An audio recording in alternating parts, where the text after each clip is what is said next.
A morte de Bernardo Boldrini, de 11 anos, colocou a cidade de Frederico Westphalen, situada no norte do Rio Grande do Sul, nas manchetes nacionais em abril. O pai e a madrasta são os principais suspeitos do crime. Antes de ser assassinado, Bernardo procurou as autoridades do município para dizer que era vítima de maus-tratos. O caso comoveu o país e, por isso, o menino recebeu uma homenagem do Senado. Lei Menino Bernardo é o nome da proposta aprovada pelos parlamentares que proíbe o castigo físico em crianças e adolescentes, bem como o tratamento degradante. Para falar sobre o assunto, o Cidadania conversa agora com a relatora do projeto, senadora Ana Rita, integrante da Comissão de Direitos Humanos do Senado. Obrigado, senadora, por ter aceitado o nosso convite. Esta lei, quer dizer, quando o projeto tramitava na Câmara, recebeu o nome na imprensa de Lei da Palmada, né? E aqui, devido a esse caso, passou a se chamar Lei Menino Bernardo. O fato é que ela despertou uma controvérsia, uma polêmica sobre os limites da educação dos nossos filhos, das crianças e dos adolescentes, né? Até que ponto, quer dizer, muitos pais temem que agora não podem, enfim, que a educação vai se tornar excessivamente liberal, que não haverá mais limites, que os pais não terão autoridade para educar os seus filhos. Como é que a senhora analisa esse argumento? Pois é, Antônio, eu acho que é importante fazer esse esclarecimento para a sociedade. Na Câmara, ela recebeu como Lei da Palmada de uma forma muito equivocada, de uma forma errônea, em função de interpretações por parte de alguns parlamentares que não compreenderam a essência do projeto de lei. Na verdade, não tem nada a ver com a Lei da Palmada. E foi muito bem-vinda o nome dado a esta lei, porque o caso do menino Bernardo, ele sintetiza muito bem o espírito dessa nova legislação. Qual é o objetivo desta lei? É de prevenir e de proteger crianças e adolescentes que sofrem maus tratos, que sofrem tratamentos cruéis por parte de seus pais. Então, não é uma palmadinha que é considerado um tratamento cruel. Não é? O que nós estamos querendo chamar a atenção com esta lei são aquelas crianças que muitas vezes são submetidas a surras que deixam marcas no corpo, crianças que muitas vezes não têm a atenção e o afeto dos pais e são abandonados. Quantas crianças que fogem de casa porque são submetidas diariamente a surras e vão para a rua pedir esmola nos semáforos. Eu, particularmente, já encontrei muitas crianças assim. Quando uma criança para o carro para pedir uma ajuda, eu procuro saber, por que você está aqui? Porque eu não aguento ficar em casa, meu pai me bate todos os dias. Então, esse tipo de tratamento, esse tipo de educação para as crianças não é adequado. E eu acho que a essência do projeto de lei, a importância dele, o mérito dessa nova lei é que possibilita a sociedade como um todo e também as famílias a refletir sobre que educação nós estamos oferecendo para os nossos filhos. Como que nós estamos educando nossos filhos, nossos sobrinhos, os nossos netos? Será que a educação que eu estou oferecendo é a mais adequada? Será que realmente eu estou formando um cidadão e uma cidadã melhor para o futuro? Porque, Antônio, nós vivemos reclamando que a sociedade é muito violenta, e é muito violenta. Mas o grande risco que nós estamos tendo é da banalização da violência. Muitas pessoas já estão tão acostumadas com a violência que convivem com isso naturalmente. E é um grande erro, um grande equívoco. Mas parte do que acontece, por exemplo, muitas vezes acontece crimes no trânsito.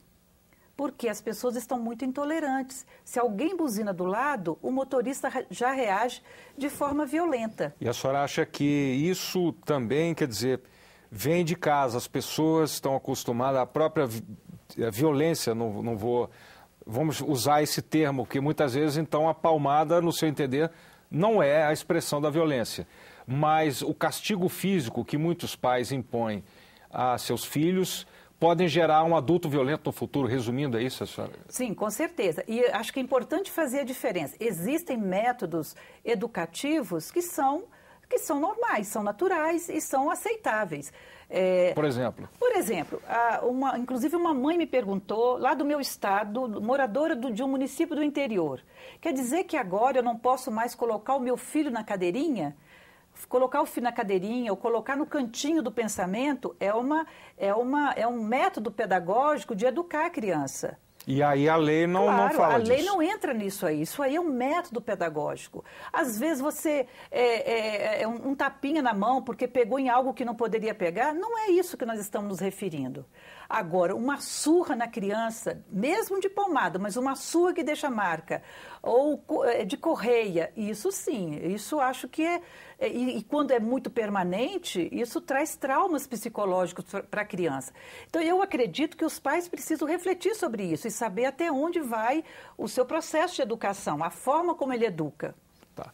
Agora, muitos usam o argumento, segundo de que, assim, foram educados, né, muitas pessoas, hoje adultos, foram educados com alguma espécie de castigo físico de seus pais, né? Então, isso é uma tradição e que nem por isso, quer dizer, eles agradecem, inclusive, por terem tido esse tipo de reprimenda no passado, né? E que nem por isso eles se tornaram adultos desajustados hoje, né? Como é que a senhora analisa esse argumento? É claro que nem todos que passaram por esse processo necessariamente se tornam adultos violentos, né? Claro que não. Mas é claro que também muitos adultos que são violentos, quando nós vamos olhar a história dele de infância, ele teve uma criação difícil. Uma criação, muitas vezes, convivendo num ambiente onde o pai tinha problema de alcoolismo, a mãe muitas vezes tinha problema com droga, enfim, ou não, mas outras situações influenciaram na criação dessa criança. O que se quer é, de fato, que o ambiente familiar seja um ambiente acolhedor, onde a criança se sinta bem conviver com os pais. E é possível, sim, ter medidas corretivas altamente saudáveis. Por exemplo, uma das medidas corretivas que nós chamamos de redução de danos.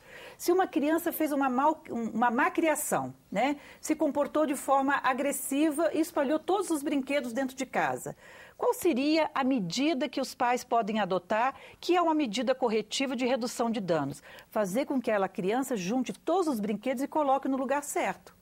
Ela vai ter que aprender que ela não pode fazer aquilo, ou se fizer, vai ter que juntar os brinquedos. E se ela não juntar os brinquedos?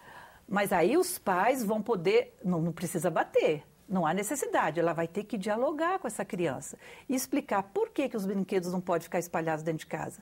Porque muitas vezes a gente pede às crianças para fazer algo sem dialogar, sem explicar o pró e o contra de cada coisa.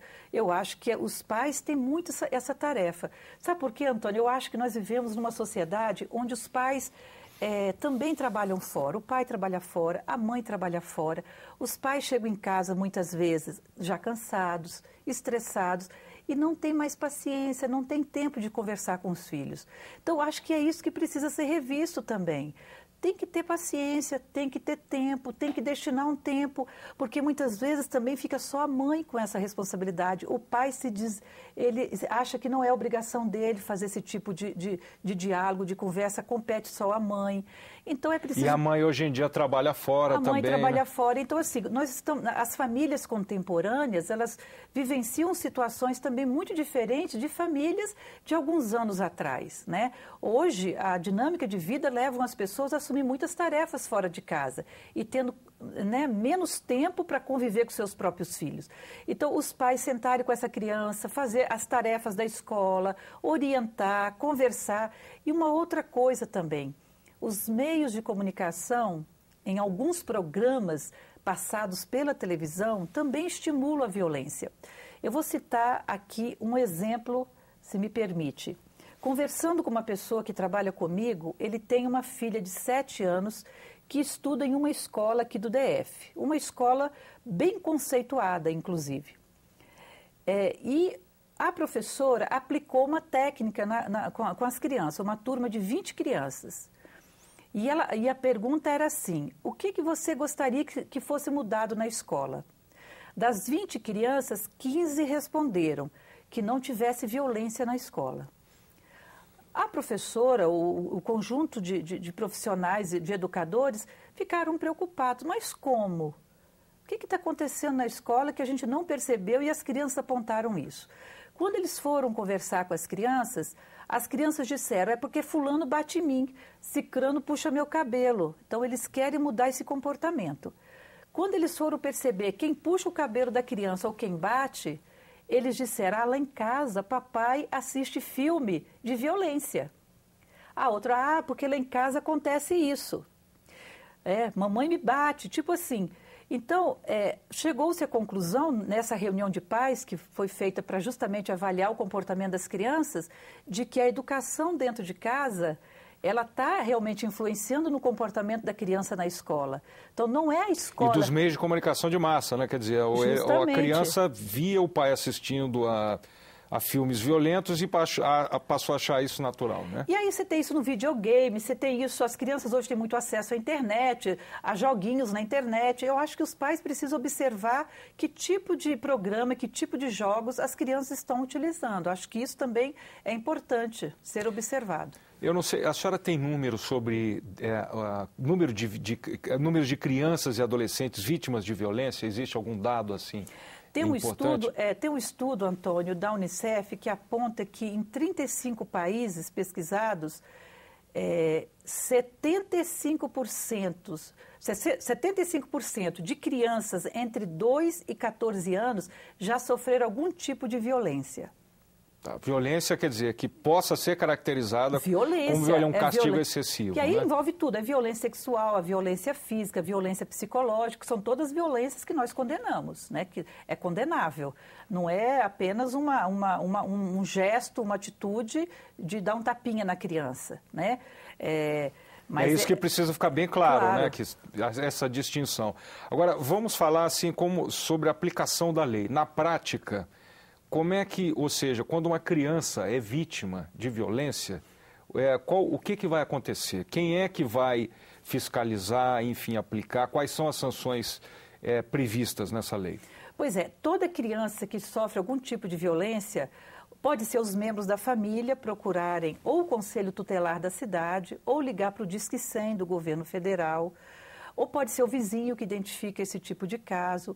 Se as pessoas puderem dialogar com os pais e mostrar que aquela atitude não é mais adequada, ajuda esses pais a ter uma atitude diferente. Mas se isso não for possível, o que não pode é permitir que as crianças continuem sofrendo, então precisa ser denunciado. A lei que foi aprovada pelo Senado, pelo Congresso, já sancionada, ela permite que os pais, por alguma dificuldade, tenham agido dessa forma, a lei não pune com penas financeira e nem com pena de prisão, porque isso já está previsto no Código Penal e já está em vigor. Mas a lei, ela orienta que esses pais deverão ser encaminhados para algum tipo de serviço, ou para um centro de atendimento psicológico, psiquiátrico, ou que a pessoa faça algum curso de como educar os seus filhos. Então, a lei, ela prevê diversas possibilidades para que esses pais sejam encaminhados. Então, essa vai ser, eu diria que não é uma pena, mas é um mecanismo importante para ajudar os pais a ter uma atitude diferente com os seus filhos. Agora, se os pais se recusarem a participar dessa reeducação, ou seja, de frequentar as aulas, enfim, frequentar as palestras desse centro de acompanhamento, o que vai acontecer? Olha, os pais, se eles se recusarem, aí vai se tornar mais grave. Aí a própria legislação, ela não prevê isso, mas outras legislações prevê. Se eles continuarem, forem reincidentes, aí entra outras legislações. Dependendo do caso, dependendo da situação, tem o Código Penal. Que prevê lesão corporal, claro. Né? Enfim, tem uma série de figuras previstas no Código. Agora, parece que a lei estabelece a possibilidade de punição para os profissionais de saúde, educação e assistência social que tiverem conhecimento de um caso de violência e não denunciarem. A lei Isso já está previsto na lei, mas nessa nova legislação foi ampliado um pouco mais, porque antes falava do médico, do professor. Então, o que foi acertado agora são profissionais de saúde, profissionais de educação. Se chegar, por exemplo, chega uma criança totalmente machucada para ser atendida numa unidade de saúde. O médico, ele é preparado para identificar se aquelas marcas que a criança tem no corpo é de uma surra ou não. Ele sabe identificar. Se ele souber que é de uma surra, assim como acontece com a mulher vítima de violência, que a lei prevê isso, ele tem que comunicar à polícia. Se ele for omisso e algo acontecer com essa criança, esse profissional, sim, será penalizado. Aí tem uma multa. Tem uma multa de 3 a 20 salários mínimos. Então, isso é uma forma de ajudar a enfrentar a violência. Então, um profissional, seja da área da saúde, na área da educação, que atender essa pessoa, e essa criança, e tiver a certeza, né, pelas marcas, de que foi maus tratos, ele precisa denunciar, sim. Eu não sei se a lei prevê, estabelece algum tipo de obrigação para a União, Estados e municípios fazerem campanhas de esclarecimento ou celebrarem convênios, ou se não havendo essa disposição, a senhora não acha que é também importante fazer uma campanha de esclarecimento sobre a lei, até para que as pessoas comecem a adquirir a consciência de que é preciso mudar? De que é necessária uma mudança cultural? Com certeza, Antônio. Agora, nessas últimas semanas, o governo federal tem feito uma campanha contra a violência sexual... com vistas à Copa. Com vistas à Copa, de criança e adolescente. Com relação a esta lei, eu acredito sim que o governo federal deverá fazer, através da Secretaria de Direitos Humanos, uma campanha sobre isso. E é necessário para que haja, de fato, um esclarecimento para todas as pessoas. Para tranquilizar aquelas famílias que educam bem os seus filhos, mas para também alertar aquelas famílias que se utilizam de métodos não aceitáveis para educar os seus filhos, achando que é a melhor forma. Porque tem uma coisa, Antônio, as pessoas, assim, de um modo geral, e é uma questão cultural isso, não é fácil resolver isso. Porque tem pessoas que acham que a educação tem que ser feita dessa forma mesmo. Tem esse entendimento de que é na base da violência, na base da repressão que se educa. Tem outros pais que não, pensam diferente, que é na base do diálogo e da conversa. Então, é uma questão cultural. E romper com essa cultura é preciso, sim, um processo educativo. E uma campanha pela televisão, pelas rádios, e uma campanha maciça, né, é fundamental. Bem, agora a gente, ou seja, a lei coloca em evidência os conselhos tutelares, né? Sim. A gente sabe que, assim, os conselhos tutelares estão previstos no Estatuto da Criança e do Adolescente, mas, infelizmente, eles não estão presentes em todos os municípios, né? Sim. E em muitos deles, embora presentes, eles não estão bem estruturados. Isso Sim. não pode ser um obstáculo à aplicação da lei? Você tem razão, Antônio. Uma das grandes reclamações, principalmente dos conselhos de direitos, é de que esses instrumentos não estão suficientemente estruturados da maioria